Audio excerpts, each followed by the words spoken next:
Buen día, hoy hablaremos de la crisis de la gobernanza liberal como una expresión de Occidente en riesgo. Crear un espacio internacional para la democracia liberal, reconciliar los dilemas de la soberanía y la interdependencia, buscar protección y preservar derechos entre y dentro de los estados son los objetivos subyacentes que han propulsado al internacionalismo liberal a lo largo de las eras doradas y las catástrofes globales de los dos últimos siglos. No deja de ser inquietante hoy cuando muchas sociedades periféricas intentan liberarse de los regímenes autoritarios y transitar hacia las democracias liberales de las sociedades desarrolladas. Asistimos a la paradoja de que esta misma sociedad sea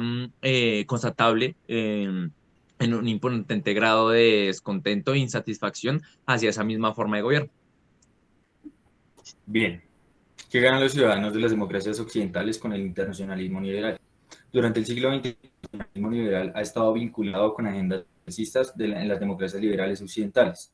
El internacionalismo no era visto como un enemigo del nacionalismo, sino como una herramienta para capacitar a los gobiernos, para buscar la seguridad económica y el progreso a nivel nacional. Lo que ha sucedido durante las últimas décadas es que esta conexión entre el progresismo en casa y el internacionalismo liberal en el extranjero se ha roto. Tanto en Estados Unidos como en la Unión Europea, estas dinámicas reflejan una crisis de los liderazgos de los partidos tradicionales y de la posición dominante de las élites de esos gobiernos han sostenido el liderazgo político y económico de Occidente y sus compromisos en el internacionalismo liberal. La crisis de la globalización y el orden liberal, tanto la crisis hegemónica, pueden haber un periodo más inciertamente impredecible, en lo que pueden darse a presentar certezas de etapa anterior, sea el Partido de Crecimiento de China u otros países emergentes en el anclaje de la globalización y el internacionalismo liberal. En la hegemonía estadounidense, la continuidad y la continuidad de la Unión Europea, la solidez de la democracia de los partidos y las élites del mundo occidental, o el protagonismo de las multinacionales articulando las cadenas productivas globales, este cambio estructural es en suma, propone retos inmedidos para la política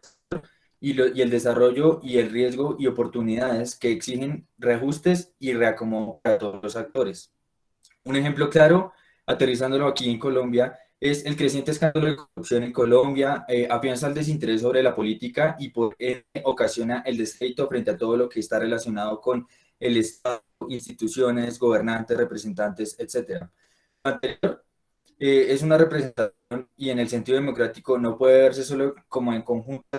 de representación de partidos políticos, sino que busca representar cifras. Y las cifras son claras en cuanto a que los colombianos y la mayoría de partidos a nivel mundial están teniendo una abstención y apatía y los que son élites a nivel mundial. Ahora bien, teniendo claro un tema tan importante como lo son los derechos humanos, cabe resaltar que la génesis de esto se sitúa en la inmediación del siglo XVII, cuando las condiciones históricas exigían un reconocimiento especial a la condición humana como un producto de la fuerza dominante del poder político por parte de las monarquías absolutas europeas. Teniendo claro que la buena gobernanza está vinculada a los procesos y resultados políticos institucionales que son necesarios para alcanzar los objetivos de desarrollo. La auténtica prueba de que una buena gobernanza es el grado en el que se hace realidad la promesa de los derechos humanos, se visualizan los derechos civiles, culturales, económicos, políticos y sociales. Esa eficacia y esa eficiencia, por ejemplo, de la Comisión Nacional de los Derechos Humanos y de la Comisión de Estados, de la Comisión Estatal de los Derechos Humanos son esenciales para los gobiernos, tanto para valorar la calidad de la democracia como para la implementación de las recientes reformas constitucionales a nivel nacional y estatal. Por último, los derechos humanos fortalecen esos marcos de buena gobernanza y exigen lo siguiente, que es ir más allá de la ratificación de los tratados de los derechos humanos, integrando así efectivamente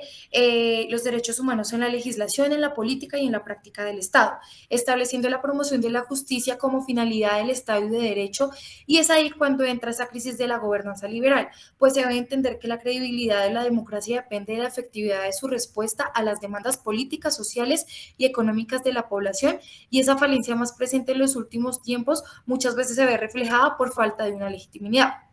Además de eso, se debe promover sistemas de contrapesos y salvaguardar las instituciones de gobernanza oficiales y oficiosas, realizando cambios sociales necesarios, en particular en lo que atañe a la igualdad de género y la diversidad cultural, que es tan importante en pleno siglo XXI, generando voluntad política, participación y conciencia del público, respondiendo a los retos básicos en materia de derechos humanos y buena gobernanza, como lo son en Colombia un tema de corrupción y conflicto violento. Como vemos a continuación, se muestra una cartografía de los asesinatos contra líderes sociales y defensores de derechos humanos en Colombia en el año 2016 y 17, donde se refleja la alta tasa de mortalidad que hay en ellos. Entonces ahí es donde nos preguntamos, ¿en dónde queda el gobierno? ¿En dónde se le brinda la buena seguridad a los líderes sociales en Colombia?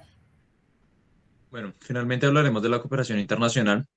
Los fundamentos del orden hegemónico liberal de posguerra se están debilitando. Estados Unidos y sus aliados ahora son menos poderosos de lo que eran cuando construyeron el orden de la posguerra, aunque la desigualdad entre países empeoró. Entre 1945 y mediados de los años 70 del siglo XX se registraron al interior de los países de la OCDE los mejores indicadores en materia de equidad, pero desde mediados de los 80 la globalización significó un cambio de ciclo. Por primera vez en 100 años la brecha entre países ricos y en desarrollo empezó a estrecharse, pero también comienza la desigualdad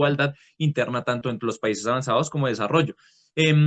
Obviamente con algunas excepciones. Esto debido a que los países de la OCDE y el CAD siempre han ejercido un papel hegemónico en el sistema internacional, tanto en la definición de conceptos como en el establecimiento de las reglas y la validación de la ayuda oficial para el desarrollo. El problema recae en que actualmente los presupuestos han sido severamente recortados para los países de la OCDE como consecuencia de la crisis de la gobernanza liberal. La falta de la legitimidad en las instituciones ha generado una necesidad de buscar nuevos horizontes de financiación ligados a nuevos donantes y dejando de lado el sistema de los gobiernos donantes clásicos. El CAT y la OCDE son instancias intergubernamentales compuestas por un pequeño grupo de países desarrollados cuya membresía está en estas instancias intergubernamentales donde no se refleja pluralidad ni equidad en los actores que en la actualidad operan dentro del sistema de cooperación para el desarrollo. En cualquier caso, existe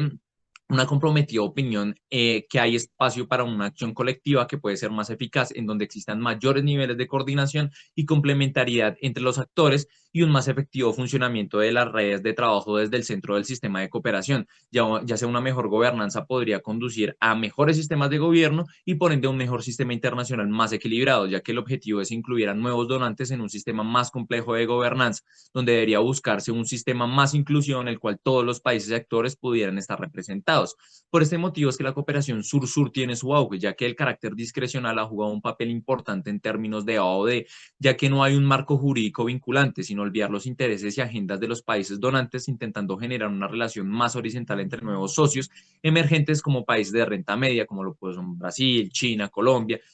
frente a países de menor desarrollo, desmarcándose la OCDE, lo que significa que los países principales actores de la cooperación sur no hacen parte del Comité de Ayuda al Desarrollo y por ende no se alinean con los principios de la Declaración de París, rigiéndose más por la confianza y las políticas consensuadas entre las partes, teniendo un auge desde 2010 en temas de bienes públicos globales basados en los ODS, como por ejemplo el Objetivo 16 que habla de la paz, justicia e instituciones sólidas, siendo así una herramienta de la política exterior y generando una diferenciación de los escenarios de cooperación clásica. Finalmente podemos decir que sigue existiendo desafíos para la cooperación sur, ya que esta no reemplaza la cooperación norte-sur, sino que se vuelve más como un complemento, generando una competencia más abierta entre estas, lo que falta,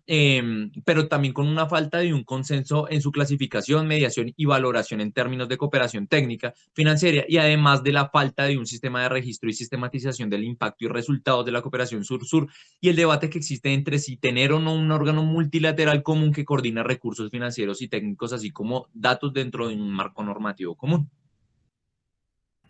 Por último, y a modo de conclusión, a través de esos cambios de gobierno o desplazamiento a la derecha de los gobiernos existentes y de partidos en los que se sustentan, se observa una clara reorientación de las políticas exteriores, de signos nacionalistas, xenófobos, excluyentes, en donde se genera menos cooperación, con menor capacidad de afrontar los riesgos derivados de la globalización y que además plantea un escenario geopolítico más abierto,